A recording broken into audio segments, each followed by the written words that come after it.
México Contraportada con el maestro Alfonso Zárate.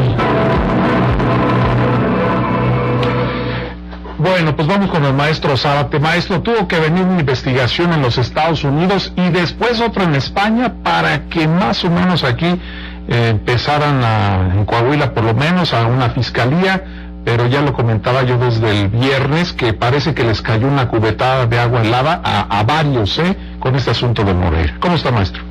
Bien, Héctor, gracias, buenas noches. Bueno, yo creo que es una buena noticia para el país que, no solamente en este caso, sino en distintos casos de investigaciones, de denuncias sobre actos de corrupción, sobre presunto tráfico de influencias, etcétera, sea el exterior, ya se trate de una revista especializada o de una fiscalía o de un tribunal, los que finalmente ponen el dedo en la llaga, lo cual obviamente nos subraya esta nota que hemos repetido muchas veces, que es la impunidad como uno de los rasgos distintivos de los sistemas de procuración y de administración de justicia en nuestro país.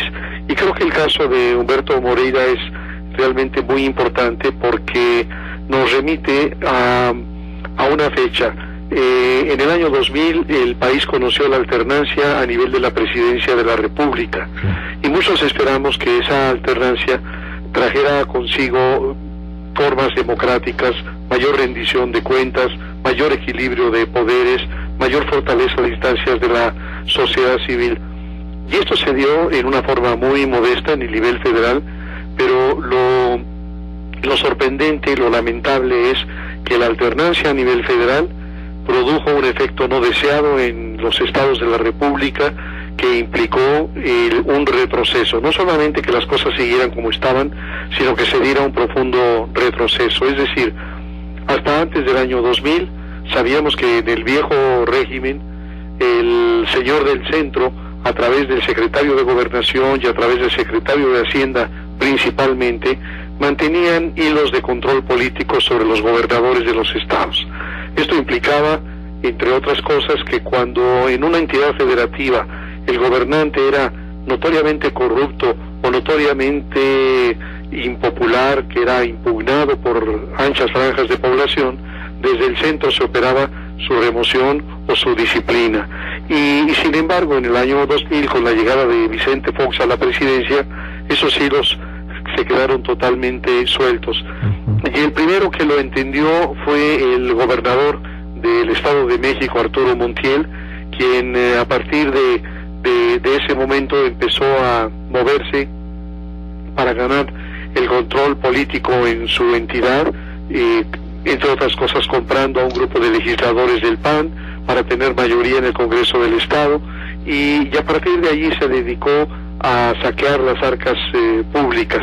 Y lo que vemos en el caso de Moreira es algo similar en el sentido de la apropiación de todos los poderes dentro de la entidad. Hay que recordar que más allá del endeudamiento gigantesco que ha llamado la atención y que es uno de los motivos de atención en torno al desgobierno de Moreira, están muchos otros datos. Es decir, Humberto Moreira empezó a avanzar en la apropiación, lo mismo de su partido, que del Congreso del Estado, que la sección magisterial en el propio Estado, de tal manera que hubo un momento en el cual gobernaba un Moreira y el Congreso lo manejaba otro hermano Moreira y el PRI lo manejaba otro Moreira. Entonces era la apropiación de la familia Moreira de los principales espacios de poder.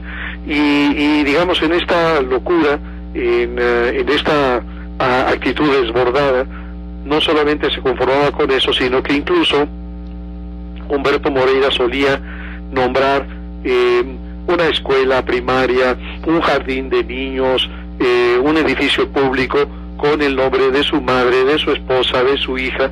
Es decir, era realmente un fenómeno muy grotesco, muy primitivo, muy elemental. Y sin embargo, como bien lo sabemos, todo eso lo condujo a presidir el Comité Nacional del Partido Revolucionario Institucional, y no fue sino hasta que el tema de la deuda, y no solo la deuda, sino la manera en que se construyó, porque las investigaciones de la Secretaría de Hacienda demostraron que había habido falsificación de documentos para lograr estos créditos en las instituciones bancarias. Así que bueno, digamos, todo eso finalmente condujo a su salida del PRI, y como ya sabemos, el que se hubiera ido a España a estudiar una maestría viviendo con condiciones realmente extraordinarias, casi nobiliarias, y entonces ahora resulta que una investigación en curso en un tribunal tejano tiene una repercusión en España, y bueno, eso lo tiene detenido. Pero sí me parece que implica un severo cuestionamiento a nuestro sistema de justicia el hecho de que tengan que ser en el exterior los que hagan estas investigaciones y que procedan. Y desde luego decir también que el caso de Moreira de ninguna manera es un caso excepcional, sino lo más triste del caso es que cuando empezamos a revisar a los gobiernos de distintas entidades federativas y de distintos momentos, nos encontramos con abusos similares. Pienso en el caso de Nuevo León con Natividad González Parás, con Rodrigo Medina, el caso de Fidel Herrera y de Javier Duarte en Veracruz, o el caso de Emilio González Márquez en Jalisco, o de Reynoso Femate en Aguascalientes, o de Padrece de Sonora.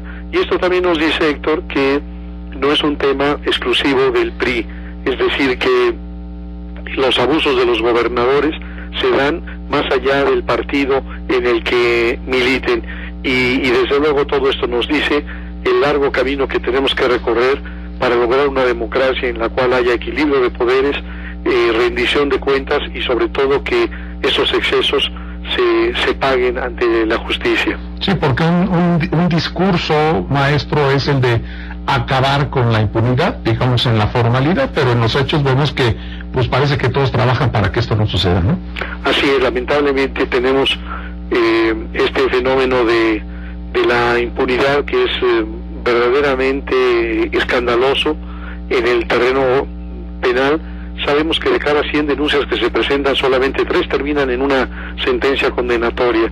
Así que, bueno, hay mucho por recorrer, Héctor, de tal manera de ir recuperando márgenes razonables de atención a estos problemas, y que, pues en momentos tan difíciles como los que vienen para el país, los gobernadores dejen de manejar sus estados como cotos particulares, a enriquecerse y a emprender proyectos que no corresponden a las prioridades de los estados. Así que bueno, esperemos que este tema de Moreira no termine solamente en fuegos pirotécnicos. Hasta ahora lo que se ha visto es, digamos, un lavado de dinero de cantidades muy menores comparados con lo que significó el endeudamiento de 35,000 millones de pesos, así que ojalá que profundicen la investigación. Bueno, eso esperamos, maestro. Muchas gracias, le mando un abrazo. Otro abrazo, Héctor. Maestro Alfonso Zárate.